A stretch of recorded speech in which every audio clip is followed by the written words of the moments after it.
환생검존 제16화 검혼의 가르침. 밤이 깊었다. 달빛은 창틈을 비집고 들어와 낡은 객실 바닥을 가늘게 그었다.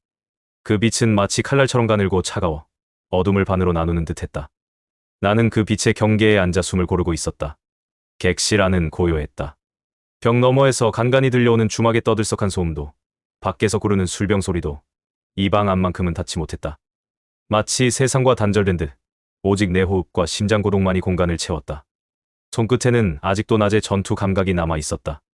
효행 호위에서 맞닥뜨린 도적대. 그들의 칼끝은 거칠었으나 내 몸은 본능처럼 움직였다. 검을 쥐지 않았어도 손끝이 건물을 그렸고 발끝이 보법을 따랐다. 그러나 그것만으로는 부족했다. 나는 알고 있었다. 전생의 기억은 단편적이고 어린 몸의 기맥은 좁았다. 아무리 검존의 혼이 깃들었다 한들 지금의 육신으로는 그 위력을 온전히 되살릴 수 없었다. 더 강해져야 한다. 나는 주검을 무릎 위에 올려놓았다. 낡고 녹슨 검신이었으나 그 안에서 미세하게 떨리는 기운이 느껴졌다. 장터에서 발견한 이후로 이 검은 나와 점점 더 깊이 연결되고 있었다. 손끝이 검신에 닿자 차가운 한기가 손바닥을 타고 팔뚝까지 스며들었다. 심장이 한 박자 느려지고 귀에서는 낮은 웅웅거림이 울렸다. 그것은 검혼의 목소리였다. 검혼이 움직이고 있다. 나는 숨을 깊이 들이마셨다. 저 멀리 의식의 심연 속에서 무언가가 깨어나고 있었다. 그것은 내 영혼의 일부이자 주검에 깃든 전생의 흔적이었다. 이제 나를 인정하는 것인가? 처음 주검을 발견했을 때 검혼은 침묵했다. 마치 환생한 내가 과연 검존인지 의심하는 듯했다. 어린 몸, 굴욕당한 삶, 제자들에게 짓밟힌 현실. 그 모든 것이 과거의 영광과는 너무도 멀었기에. 그러나 지금은 달랐다. 효행에서의 전투, 암살자와의 혈투, 무투장에서의 생사를 오갔던 순간들. 그 하나하나가 검혼에게 증명이 되었다. 아직 부족하지만 그래도. 나는 조용히 눈을 감았다. 검신에 얹힌 손끝이 희미하게 떨렸다. 심장박동이 느려지며 호흡은 점점 더 가늘어졌다. 가슴속에서 미세한 기운이 천천히 피어올라 팔을 타고 손끝으로 흘러들었다. 그 기운은 뜨겁지도 차갑지도 않았다. 다만 묵직하고 단단했다. 마치 바위를 쥔 듯 손끝에 무게가 실렸다. 주검이 반응했다. 검신 표면에서 희미한 빛이 번져 나오기 시작했다. 녹슨 쇠붙이에서 피어나는 빛이라고는 믿기 어려울 만큼 그것은 은은하고 고요했다. 나는 숨을 멈췄다. 그 순간 검신 안쪽에서 목소리가 들려왔다. 드디어 돌아왔는가. 낮고 깊은 음성이었다. 마치 오래된 종소리처럼 무겁게 울리며 내 의식 깊숙이 파고들었다. 나는 입술을 열었다. 그러나 목소리는 나오지 않았다. 대신 생각만으로 대답했다. 검혼. 그래. 나다. 내 혼의 파편이자 내 검의 증명이다. 검혼의 목소리는 차가웠으나 저기는 없었다. 다만 오랜 시간 잠들어 있던 자가 깨어난 듯 희미한 피로가 섞여 있었다. 왜 지금까지 침묵했는가? 내가 과연 검존인지 확인해야 했다. 환생했다 한들 어린 몸에 갇혀 의지조차 꺾인다면 무슨 소용이겠는가? 클 속에 묻힌 날의 맹세가 굴욕 속에서 흩어질 만큼 가벼운 것이었는가? 나는 이를 악물었다. 의지가 꺾였다고? 아니다. 나는 한순간도 잊은 적 없다. 배신의 밤, 제자들의 칼끝, 그들의 눈빛 속에 담긴 탐욕을. 그것이 내 심장을 관통한 순간을. 그래, 그 불꽃이 아직 꺼지지 않았구나. 내 눈빛은 살아있다. 비록 육신은 어리나 혼만큼은 여전히 검존의 것이다. 검혼의 말에 가슴속 깊은 곳에서 무언가가 끌어올랐다. 그렇다. 나는 죽지 않았다. 제자들의 칼끝에 육신은 무너졌으나 내 혼은 꺼지지 않았다. 가르쳐라. 나를 다시 검존으로 만들어라. 이 어린 몸일지라도 반드시 그들을 심판할 검을 휘두를 것이다. 서두르지 마라. 내 몸은 아직 어리다. 기맥은 좁고 내공은 얕다. 무리하면 피가 역류하고 뼈가 갈라진다. 검존의 검법은 의지만으로는 휘두를 수 없다. 육신이 따라줘야 한다. 알고 있다.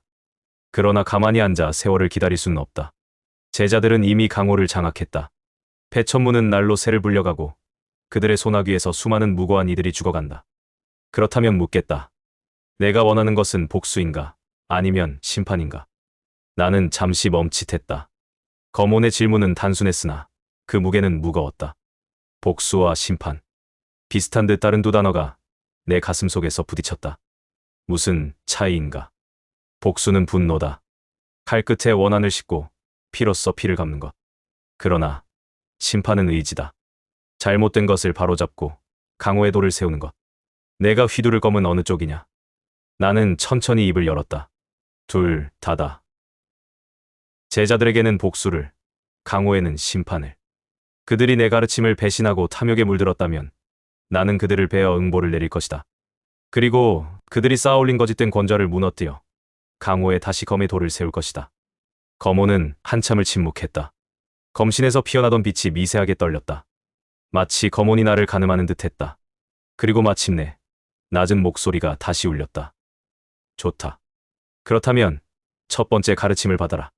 검은 무기가 아니다. 검은 의지다. 검신에서 빛이 더욱 강렬하게 번져나왔다. 객실 안에 어둠이 밀려나며 달빛조차 빛을 잃었다. 내 눈앞에는 오직 검의 빛만이 남았다. 내가 지금까지 휘두른 것은 검법이었다. 손끝의 기술, 보법의 정교함, 내공의 강약. 그것들은 모두 검을 이루는 재료일 뿐이다. 진정한 검은 그 너머에 있다. 나는 숨을 고르며 물었다. 그 너머란 무엇인가? 검을 쥔 자의 마음이다. 내가 검을 휘두를 때 칼 끝에 무엇을 담는가? 분노인가? 원한인가? 아니면 의지인가? 그것이 검의 본질을 결정한다. 과거 내가 검존이라 불릴 때 휘두른 검은 의지였다. 강호를 지키겠다는, 제자들을 올바르게 이끌겠다는, 도를 세우겠다는 의지. 그것이 내 검을 천하에서 가장 강하게 만들었다. 그러나 배신의 밤, 내 검은 흔들렸다. 제자들의 칼끝을 막으며 내 마음속에는 분노와 슬픔이 뒤섞였다. 그것이 내 검을 무디게 만들었고 결국 내 육신을 무너뜨렸다. 나는 이를 악물었다. 그렇다면 이제 어찌해야 하는가? 다시 세워라. 내 검의 의지를. 복수와 심판, 그 둘을 하나로 묶어 칼끝에 담아라. 흔들림 없이, 의심 없이, 오직 검의 돌을 따라 휘두를 때 내 검은 다시 검존의 검이 될 것이다. 검혼의 목소리가 점점 희미해졌다. 검신의 빛도 천천히 가라앉기 시작했다. 오늘부터 내게 검의 진수를 가르치겠다. 첫 번째는 검의 호흡, 두 번째는 검의 흐름, 세 번째는 검의 의지. 그 세 가지를 익히면 내 손끝은 다시 천하를 가를 것이다. 그러나 영심하라. 검은 내 것이지만 동시에 내 것이 아니다. 검은 돌을 따르는 것이지 사람을 따르는 것이 아니다. 내가 돌을 잃으면 검은 내 손을 떠날 것이다. 나는 고개를 끄덕였다. 잊지 않겠다. 좋다. 그렇다면 시작하자. 눈을 감고 내 목소리를 따라라. 나는 눈을 감았다.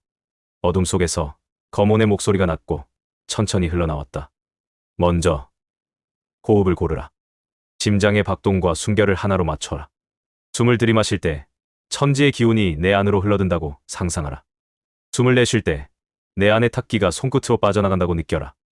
나는 검혼의 말에 따라 숨을 고르기 시작했다. 처음에는 어색했다. 숨을 들이마시면 가슴이 답답하고 내쉬면 허전했다. 그러나 천천히 반복하자 어느새 리듬이 생겨났다. 들숨과 날숨이 물결처럼 이어지고 심장 박동이 그 리듬에 맞춰 뛰기 시작했다. 그렇다. 이제 그 호흡을 검에 담아라. 검을 쥔 손끝에 숨결을 보내라. 들숨에는 기운을 모으고 날숨에는 검끝으로 흘려보내라. 나는 주검을 두 손으로 쥐었다. 손끝에서 미세한 떨림이 느껴졌다. 숨을 들이마시자 어깨와 팔뚝을 타고 기운이 흘러들었다. 그 기운이 손바닥을 지나 검신으로 스며들었다. 숨을 내쉬자 검끝에서 희미한 기운이 피어올랐다. 그것은 빛도 열기도 아니었다. 그저 미세한 떨림, 공기를 가르는 작은 울림이었다. 그러나 그것이 분명히 존재했다. 좋다. 그것이 검의 호흡이다. 내 숨결과 검이 하나가 되는 순간 검은 더 이상 무기가 아니라 내 몸의 일부가 된다. 나는 계속해서 호흡을 이어갔다. 시간이 얼마나 흘렀는지 알 수 없었다. 객실 밖의 소음도, 달빛도 모든 것이 사라졌다. 오직 내 호흡과 검의 떨림만이 남았다. 그 순간 검혼의 목소리가 다시 울렸다. 이제 두 번째 가르침이다. 검의 흐름을 익혀라. 검은 직선으로 배는 것이 아니다. 검은 물처럼 흐른다. 강물이 바위를 돌아가듯 검은 상대의 힘을 피해 흐른다. 폭포가 절벽을 떨어지듯 검은 틈을 찾아 떨어진다. 내 손끝을 보라. 손목을 비틀고 팔꿈치를 접으며 어깨를 돌려라. 그 모든 움직임이 하나의 흐름이 되어야 한다. 끊어짐 없이, 막힘 없이 물처럼 흘러야 한다. 나는 검을 천천히 움직이기 시작했다. 처음에는 어색했다. 손목이 뻣뻣하고 팔꿈치가 굳어 있었다. 그러나 계속해서 반복하자 점차 부드러워졌다. 검 끝이 허공을 그었다. 원을 그리고 곡선을 그리며 마치 붓으로 그림을 그리듯 흘렀다. 그렇다. 검은 힘으로 휘두르는 것이 아니라 흐름으로 그리는 것이다. 내 검이 강물이 되면 어떤 바위도 막을 수 없다. 나는 숨을 고르며 검을 계속 움직였다. 어느새 땀이 이마를 타고 흘렀으나 나는 멈추지 않았다. 검의 흐름이 점점 더 자연스러워지고 손끝의 감각이 선명해졌다. 그리고 마침내 검온의 목소리가 세 번째 가르침을 꺼냈다. 마지막이다. 검의 의지를 담아라. 지금까지 익힌 호흡과 흐름은 모두 기술이다. 그러나 진정한 검은 의지 없이는 완성되지 않는다. 내가 검을 휘두를 때 무엇을 베고자 하는가? 그 의지가 검 끝에 담겨야 한다. 복수인가? 심판인가? 아니면 수호인가? 내 마음속 깊은 곳에서 우러나오는 의지를 검에 실어라. 그 의지가 선명할수록 내 검은 강해진다. 나는 검을 멈췄다. 숨을 깊이 들이마시고 천천히 내쉬었다. 그리고 가슴속 깊은 곳을 들여다보았다. 내가 원하는 것은 무엇인가? 복수. 제자들을 베고 그들이 내게 안긴 굴욕을 씻어내는 것. 심판. 강호의 돌을 세우고 거짓된 권좌를 무너뜨리는 것. 그리고 예린. 문득 그녀의 얼굴이 떠올랐다. 벼국주의 딸. 나를 비웃지 않았던 유일한 사람. 내 눈빛 속에서 검의 기운을 느꼈다며 곁에 머물러준 그녀. 그녀를 지키고 싶다. 복수도 심판도 중요했다. 그러나 그녀만큼은 이 피비린내 나는 길에서 지켜내고 싶었다. 나는 검을 다시 들어 올렸다. 이번에는 달랐다. 손끝에 힘이 들어가지 않았으나 검은 무거웠다. 아니, 무게가 아니라 의지가 실린 것이었다. 나는 검을 천천히 내리쳤다.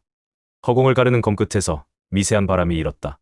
그 바람은 차갑지도 뜨겁지도 않았다. 다만 단호했다.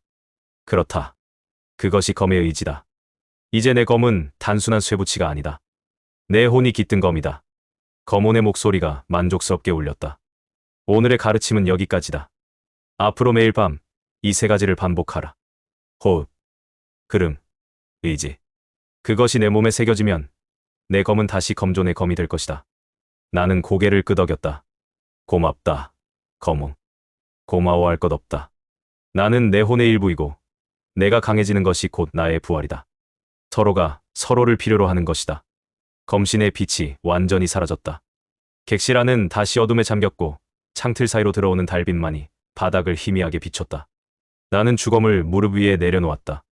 온몸이 땀으로 젖어 있었으나 가슴속은 뜨거웠다. 검온의 가르침이 내 안에 새겨졌고 그것이 나를 조금 더 검존에 가깝게 만들고 있었다. 이제 시작이다. 나는 창밖을 바라보았다. 밤하늘은 여전히 먹구름으로 덮여 있었으나 구름 사이로 희미하게 별빛이 보였다. 그 빛은 작고 약했지만 결코 꺼지지 않았다. 제자들아, 기다려라. 내가 반드시 돌아갈 것이다. 나는 눈을 감았다. 그리고 다시 한번 검의 호흡을 시작했다. 이튿날 새벽이 밝았다. 창틀 사이로 스며드는 햇살이 내 얼굴을 간지렸다. 나는 천천히 눈을 떴다. 온몸이 묵직했다. 밤새 검온의 가르침을 따라 수련한 탓에 어깨와 팔뚝이 뻐근하게 굳어 있었다. 손목을 돌리자 뼈마디에서 둔탁한 소리가 났다. 그러나 불편하지 않았다. 오히려 상쾌했다. 마치 오랜 시간 막혀있던 물길이 뚫린 듯 가슴 속에서 기운이 천천히 흐르는 것이 느껴졌다. 검의 호흡이 몸에 스며들고 있다. 나는 주검을 집어들었다. 어젯밤과는 달리 검이 가볍게 느껴졌다. 아니, 무게가 줄어든 것이 아니라 내 손과 검이 더 자연스럽게 어우러진 것이었다. 손끝을 따라 미세한 기운이 검신으로 흘러들었다. 검은 조용히 떨렸다. 마치 살아있는 생물처럼. 나는 검을 허리춤에 찼다. 낡은 검집이었으나 이제는 그것조차 내 몸의 일부처럼 느껴졌다. 문을 열고 객실을 나섰다. 주막의 아침은 소란스러웠다. 숙박객들이 하나둘 일어나 세수를 하고 주막 주인은 부엌에서 아침 식사를 준비하며 요란하게 냄비를 두드렸다. 나는 계단을 내려와 주막 마당으로 향했다. 마당 한쪽에는 우물이 있었다. 나는 두레박으로 물을 길어 올려 얼굴과 손을 씻었다. 차가운 물이 뺨을 타고 흘렀다. 정신이 또렷해졌다. 물기를 털어내며 고개를 들자 마당 건너편에 익숙한 얼굴이 보였다. 예린이었다. 그녀는 주막 처마 아래 앉아 작은 보따리를 무릎 위에 올려놓고 있었다. 아침 햇살이 그녀의 검은 머리카락을 비추며 은은하게 빛났다. 나를 발견한 그녀가 고개를 들었다. 일찍 일어나셨네요. 그녀의 목소리는 조용했으나 그 속에는 묘한 걱정이 담겨 있었다. 나는 그녀에게 다가갔다. 당신도 일찍 일어났군요. 예리는 작게 웃었다. 그러나 그 웃음은 어딘지 쓸쓸했다. 잠을 잘 이루지 못했어요. 나는 그녀의 옆에 앉았다. 왜 그러십니까? 예리는 한참을 침묵했다. 그녀의 손끝이 무릎 위의 보따리를 가만히 쓰다듬었다. 마치 무언가를 결심하려는 듯. 마침내 그녀가 입을 열었다. 당신은 어디로 가시려는 건가요? 나는 잠시 말을 잃었다. 그녀의 질문은 단순했으나 그 무게는 무거웠다. 어디로 가는가? 복수의 길. 제자들을 찾아 그들을 베고 배신의 대가를 치르게 하는 길. 그러나 그 길은 피로 물들어 있었고 끝에는 죽음이 기다리고 있었다. 나는 천천히 입을 열었다. 아직 정하지 못했습니다. 거짓말이었다. 나는 이미 알고 있었다. 내가 가야 할 곳은 폐천문이었다. 제자들이 세운 그 거대한 문파의 심장부. 그러나 예린에게는 그 말을 할 수 없었다. 그녀는 내 눈을 똑바로 바라보았다. 거짓말이에요. 나는 움찔했다. 예린은 작게 한숨을 내쉬었다. 당신 눈빛을 보면 알 수 있어요. 당신은 이미 정했어요. 어디론가 가야 한다는 것을. 그리고 그곳이 위험하다는 것도. 그녀의 목소리가 미세하게 떨렸다. 당신은 죽으러 가시는 건가요? 나는 고개를 저었다. 죽으러 가는 것이 아닙니다. 살기 위해 가는 것입니다. 그게 무슨 말인가요? 나는 하늘을 바라보았다. 아침 하늘은 맑았다. 구름 한 점 없이 푸렀다. 그러나 그 푸른 하늘 아래에는 수많은 칼날이 숨어 있었다. 제가 가만히 있으면 언젠가 그들이 저를 찾아올 것입니다. 그때는 준비되지 않은 채로 죽을 것입니다. 그러나 제가 먼저 간다면 적어도 싸울 준비는 할 수 있습니다. 예리는 입술을 깨물었다. 그렇다면 저도 함께 가겠어요. 나는 고개를 돌려 그녀를 바라보았다. 안 됩니다. 왜요? 위험합니다. 위험하다는 건 저도 압니다. 하지만 당신 혼자 가는 것보다는 둘이 가는 게 낫지 않나요? 나는 고개를 저었다. 당신은 강호의 피비린내를 모릅니다. 제가 가는 곳은 칼날이 춤추고 피가 흐르는 곳입니다. 당신 같은 사람이 갈 곳이 아닙니다. 예린의 눈빛이 흔들렸다. 당신 같은 사람이라뇨? 저도 싸울 수 있어요. 그녀의 목소리에는 간절함이 담겨 있었다. 나는 한숨을 내쉬었다. 당신이 싸울 수 있는지 없는지가 문제가 아닙니다. 제가 당신을 지킬 자신이 없다는 것이 문제입니다. 예린은 잠시 말을 잃었다. 나는 계속해서 말했다. 제가 가는 길은 제 혼자만으로도 버거운 길입니다. 당신까지 함께 간다면 저는 당신을 지키려다 죽을 것입니다. 그렇게 되면 복수도 심판도 이루지 못한 채 끝날 것입니다. 예린의 눈가가 붉어졌다. 그렇다면 저는 어떻게 해야 하나요? 그냥 여기 앉아서 당신이 돌아오기를 기다려야 하나요? 아니면 당신이 돌아오지 않는다는 소식을 듣고 혼자 슬퍼해야 하나요? 그녀의 목소리가 떨렸다. 나는 그녀의 손을 잡았다. 차가웠다. 아침 공기에 식은 손끝이 내 손바닥에 닿았다. 기다려 주십시오. 제가 반드시 돌아오겠습니다. 예린은 고개를 숙였다. 그녀의 어깨가 미세하게 떨렸다. 울고 있는 것인지 참고 있는 것인지 알 수 없었다. 나는 그녀의 손을 놓지 않았다. 한참의 침묵이 흘렀다. 마침내 예린이 고개를 들었다. 약속하세요. 반드시 돌아온다고. 나는 고개를 끄덕였다. 약속합니다. 거짓말하지 마세요. 죽으면 저는 당신을 용서하지 않을 거예요. 그녀의 눈빛은 붉었으나 단호했다.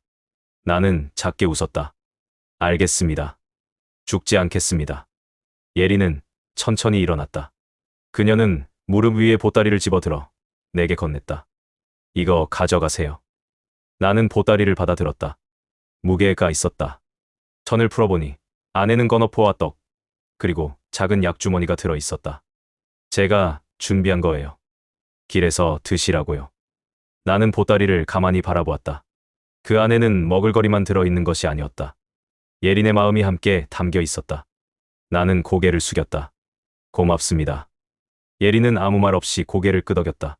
그리고 천천히 몸을 돌려 주막 안으로 들어갔다. 나는 그녀의 뒷모습을 바라보았다. 그녀의 어깨는 여전히 떨리고 있었다. 미안합니다, 예리. 나는 보따리를 품에 안았다. 그리고 주막을 떠날 준비를 시작했다. 주막을 나선 것은 해가 중천에 떴을 때였다. 나는 주막 주인에게 숙박비를 치르고 마당을 가로질러 대로로 향했다. 뒤를 돌아보지 않았다.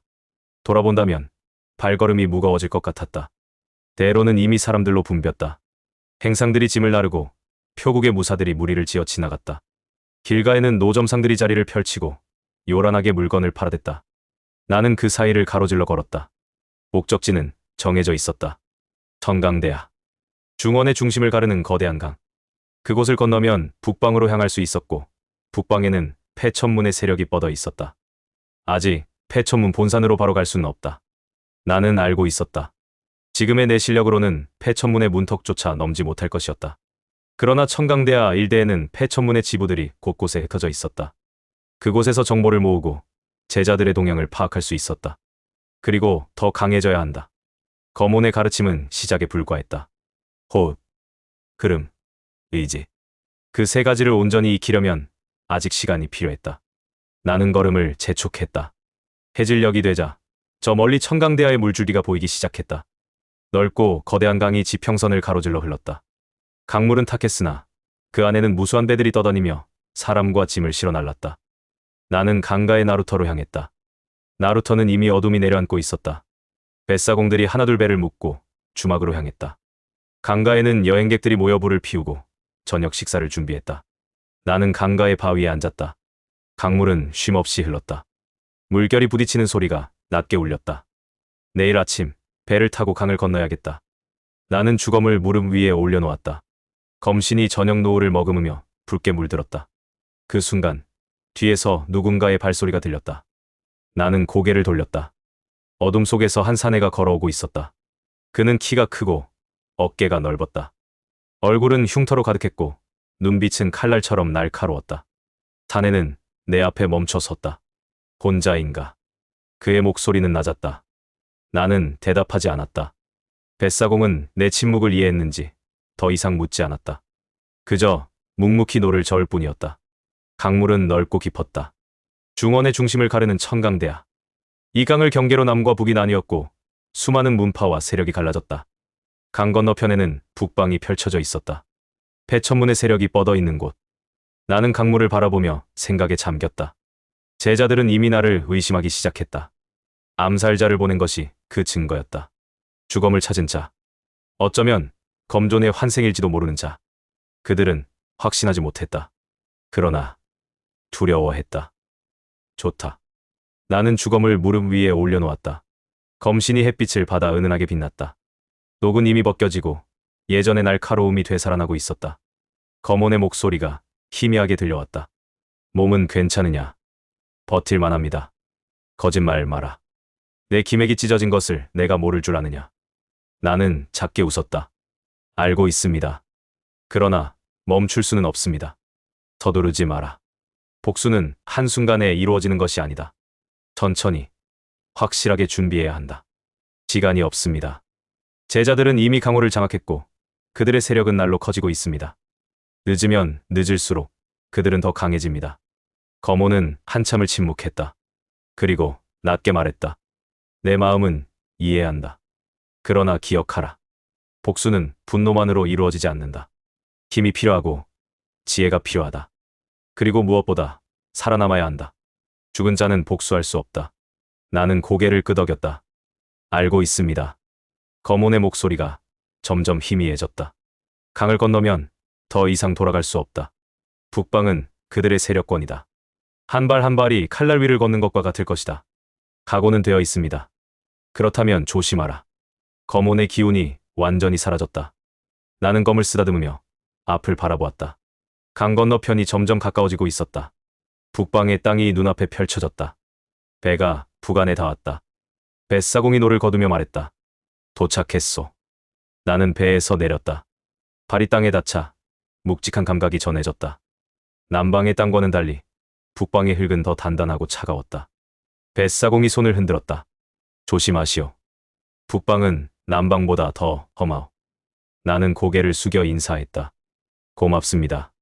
뱃사공은 배를 돌려 다시 강 건너편으로 향했다. 나는 그의 뒷모습을 바라보다 천천히 몸을 돌렸다. 북방의 나루터는 남방보다 더 소란스러웠다. 행상들이 짐을 나르고 무사들이 말을 타고 지나갔다. 주막에서는 술 냄새와 고기 굽는 냄새가 뒤섞여 흘러나왔다. 그 사이로 사람들의 대화가 들려왔다. 폐천문에서 또 세금을 올린다더군. 세금만 올리는 게 아니라 젊은이들을 징집하고 있다던데. 정말 끝이 없네.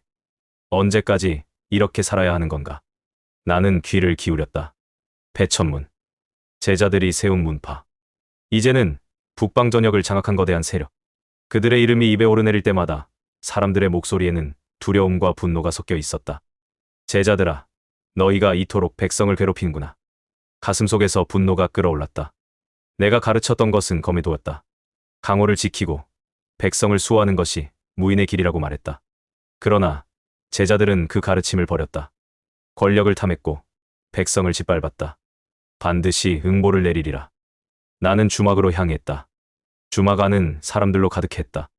행상, 무사, 그리고 강호인들이 뒤섞여 술을 마시고 떠들었다. 나는 구석 자리에 앉았다. 주막 주인이 다가와 물었다. 뭘 드릴까요? 술 한 잔과 밥 한 그릇 주십시오. 주인은 고개를 끄덕이고 물러갔다. 나는 주위를 둘러보았다. 주막 안의 사람들은 대부분 평범한 행상이나 여행객이었다. 그러나 구석에 앉은 몇몇은 달랐다. 검을 찬 자들이었다. 그들의 눈빛은 날카로웠고 자세는 흐트러짐이 없었다. 강호의 무사들이었다. 나는 그들을 훑어보며 귀를 기울였다. 천무맹에서 움직임이 있다더군. 무림맹주가 북방으로 사람을 보냈다는 소문도 있어. 폐천문과 맞붙으려는 건가? 그럴 리가. 폐천문은 이미 북방을 장악했어. 정파가 감히 덤빌 수 있겠어? 대화를 듣던 나는 가만히 눈을 가늘게 떴다. 천무맹, 무림맹주, 천무맹주. 제자들 중 둘째였다. 정파를 자처하며 무림맹을 장악한 자. 겉으로는 정의를 외치지만 속으로는 권력을 탐하는 위선자. 그도 움직이기 시작했구나. 폐천문은 사파의 세력이었다. 그리고 천무맹은 정파의 세력이었다. 겉으로는 서로 대립하는 척하지만 그 뒤에는 같은 뿌리가 있었다. 바로 나의 제자들.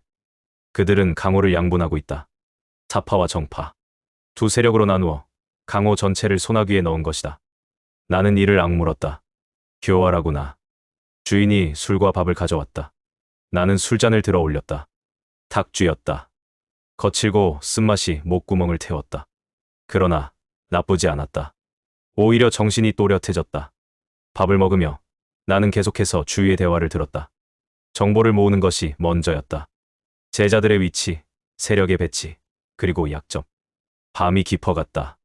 주막의 사람들이 하나둘 자리를 뜨고 나도 객실로 향했다. 방은 좁고 낡았다. 그러나 잠자리로는 충분했다. 나는 주검을 품에 안고 누웠다. 창밖으로는 달빛이 비쳤다. 남방의 달빛과는 달리 북방의 달빛은 더 차갑고 날카로웠다. 이제 시작이다. 나는 눈을 감았다. 몸은 여전히 아팠다. 기맥이 찢어진 곳에서 둔한 통증이 밀려왔다. 그러나 마음만큼은 뜨거웠다. 복수의 길은 멀고 험했다. 제자들은 강하고 그들의 세력은 거대했다. 그러나 나는 멈추지 않을 것이었다. 한 걸음씩, 천천히. 언젠가 그들 앞에 서는 날까지. 사흘이 지났다. 북방의 날씨는 남방보다 더 쌀쌀했다. 아침마다 서리가 내렸고 바람은 뼈를 내는 듯 차갑했다. 나는 그 사이 북방의 여러 마을을 돌아다니며 정보를 모았다. 폐천문의 지부는 곳곳에 흩어져 있었다. 그들은 마을마다 세금을 걷고 젊은이들을 징집했다. 백성들은 두려움에 떨었다. 폐천문에 반항하는 자는 모두 죽임을 당했고 그 가족마저 끌려갔다. 제자들아, 너희는 이토록 타락했구나.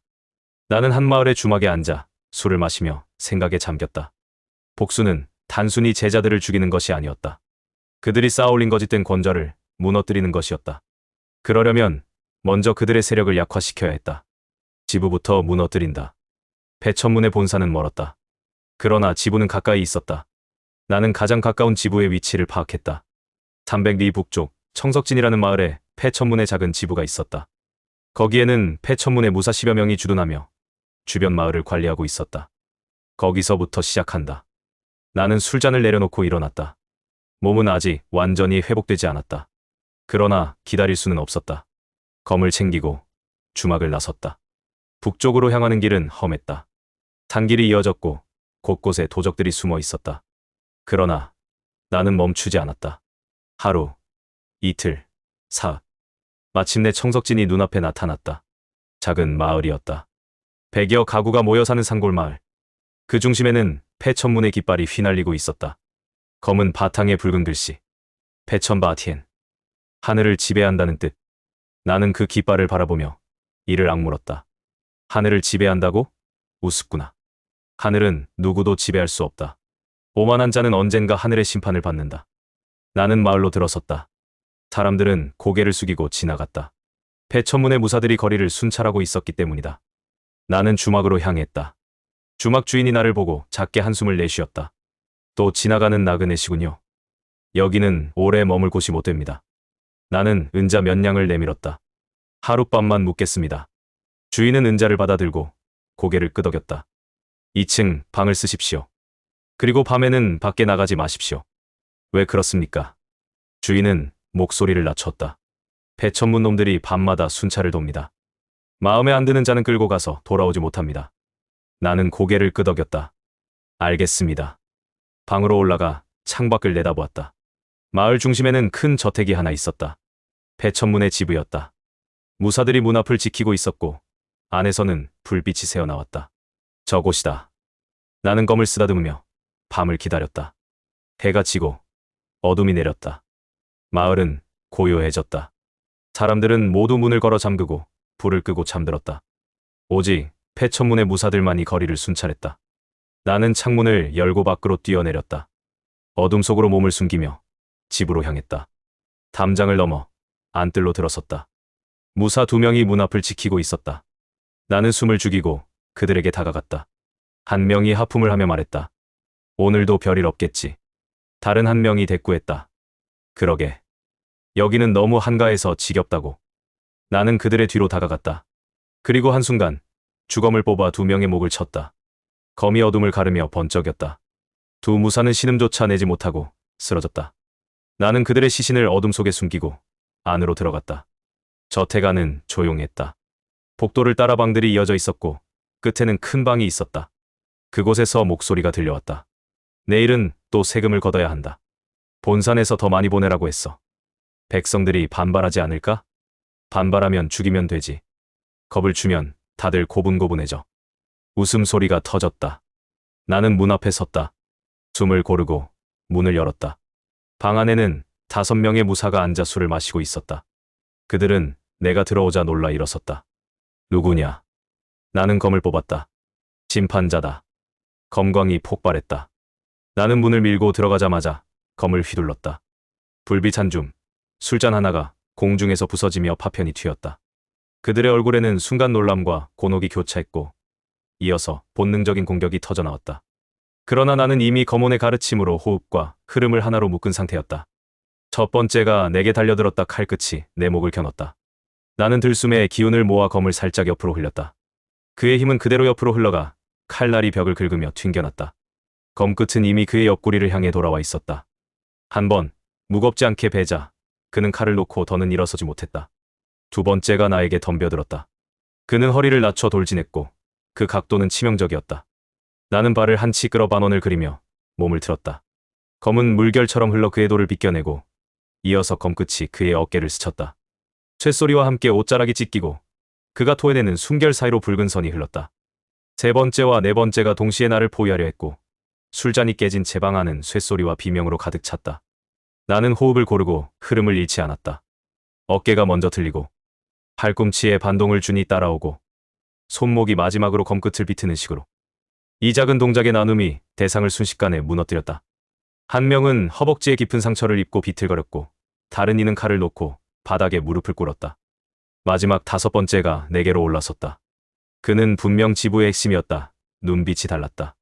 칼끝이 날카롭게 떨어질 때 나는 의지를 검끝에 꽉 채웠다. 복수와 심판을 둘러싼 내 의지는 한 줄기 바람처럼 검끝을 타고 흘렀다.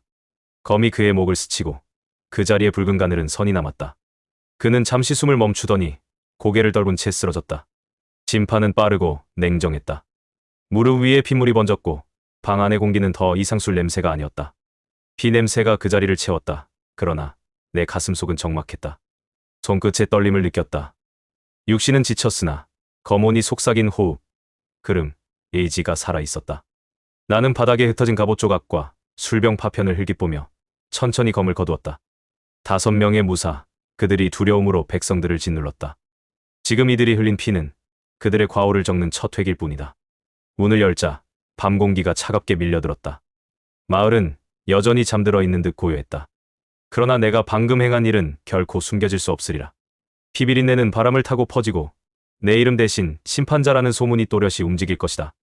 주막 주인은 다음날 새벽까지도 방 안을 들여다보지 못했다. 나는 주검을 허리에 메고 조용히 주막을 나섰다. 바깥 골목으로 나서자 어제와는 달라진 공기가 나를 맞았다.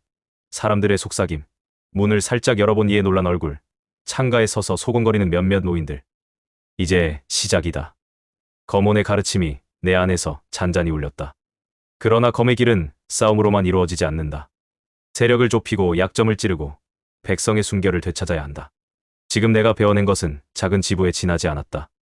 본사는 더 크고 제자들의 칼끝은 더욱 무겁다. 나는 청석진을 벗어나면서 한 가지를 분명히 다짐했다. 지부를 무너뜨리고 돌을 바로잡을 것. 백성의 공포를 조금씩 거두어드릴 것. 그리고 언제인가 반드시 제자들과 대면하여 그들의 죄를 낱낱이 드러낼 것. 발걸음은 무거웠지만 마음은 또렷했다. 바람이 내 얼굴을 스치며 먼 산 너머로 서리가 내려앉은 들판이 보였다. 한 사람의 심판만으로 강호는 변하지 않는다. 그러나 한 사람의 칼끝이 닿으면 다른 이의 순결이 달라질 수 있다. 나는 다시 걸었다. 검을 꼭 쥔 손에 금빛 희미한 떨림이 스며드는 듯하다. 검언의 약속인지 내 의지의 울림인지 알 수 없었다. 다만 알았다. 이 길 끝에서 내가 마주할 것은 피가 아니라 오랜 시간 잊힌 정의일 것이라는 것을. 다음 목적지는 이미 정해져 있었다. 청석진에서 얻은 정보로 다음 지부의 위치와 야간 순찰 패턴을 계산했다. 배천문의 그늘을 조금씩 걷어낼 때까지 나는 쉬지 않을 것이다.